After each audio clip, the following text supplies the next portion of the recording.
நம்ம பாயாசத்துக்கு தேவையான பொருள் பார்த்துக்கலாம். தேங்காய் சீவி வச்சுருக்கேன், நெய் எடுத்து வச்சுருக்கேன், சால்ட் எடுத்து வச்சுருக்கேன், முந்திரி பருப்பு எடுத்து வச்சுருக்கேன், ஏலக்காய் எடுத்து வச்சுருக்கேன்.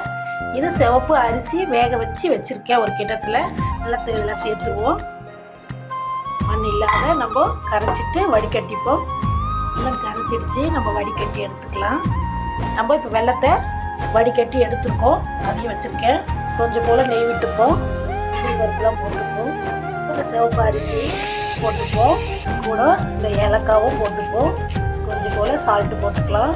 அந்த வெல்லம் தண்ணியை சேர்த்துக்கலாம். இதில் வெல்லம் கொஞ்சம் நல்லா இறுகி வருது. நம்ம இது கூட இப்போது காசி ஆறின வச்ச பசும்பாலை சேர்த்துக்கலாம். போதும், ரொம்ப இருக்க வேண்டாம், பிடிக்கிற அளவு கரெக்டாக இருக்கும். தேங்காய் துருவியை அதை அப்படியே போட்டுருவோம். சுட சுட குழந்தைங்களுக்கு வரும்போது கொடுத்தோம்னா நல்லாயிருக்கும். சிவப்பு அரிசி பாயாசம் ரெடி.